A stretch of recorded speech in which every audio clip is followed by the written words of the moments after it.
আল ইয়াওমা নাখতিমু আলা আফওয়াহিহিম ওয়া তুকাল্লিমুনা আইদিহিম ওয়া তাশহাদু আরজুলুহুম বিমা কানু ইয়াকসিবুন।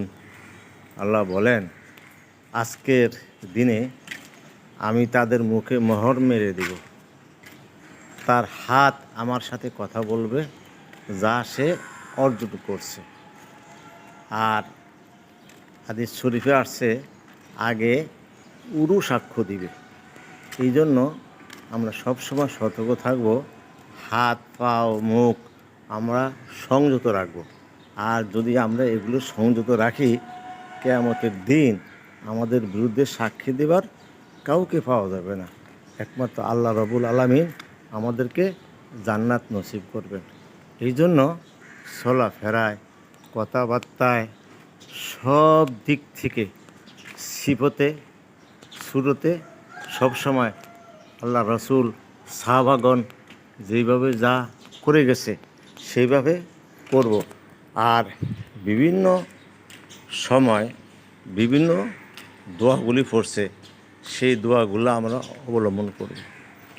বিশেষ করে ঘুমের মধ্যে অনেকে স্ট্রোক করে, এই জন্য ঘুমানোর সময় ঘুমের দোয়াটা পড়া চাই, যাতে অন্তত পক্ষে ঘুমের ভিতরে আল্লাহ পাক আমাদের যদি মৃত্যু দান করে, তাহলে যেন আমরা শহীদি মর্তবা পাই। আর শহীদি মর্তবা পেলে জান্নাতের আর কোনো ভয় নাই। এজন্য আমরা বেশি বেশি করে বিভিন্ন দোয়াগুলো পড়ব। আর যানবাহনে ওঠার সময় সুবহানাল্লাহ, বসার সময় বিসমিল্লাহ, সুবহানাল্লাযী সাক্খারালানা হাযা ওয়া মা কুন্না লাহু মুকরিনিন ওয়া ইন্না ইলা রাব্বিনা লামুনকালিবুন। গাড়ি যদি অ্যাক্সিডেন্ট করে সব মারাও যায়, আমি মরবো না। আর যদি হয়াত না থাকে তাহলে হয়তো মারা যাব, কিন্তু শহীদি মর্তবা পাবো।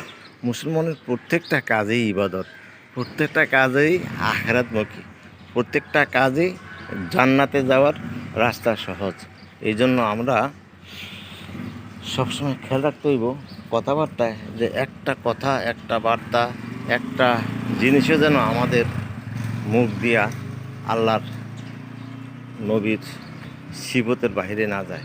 আর প্রত্যেকটা কাজ যেন রসুল যেভাবে করে গেছেন সেভাবে করি। আর প্রত্যেকটা কাজ যেন আমার জান্নাতমুখী হয়।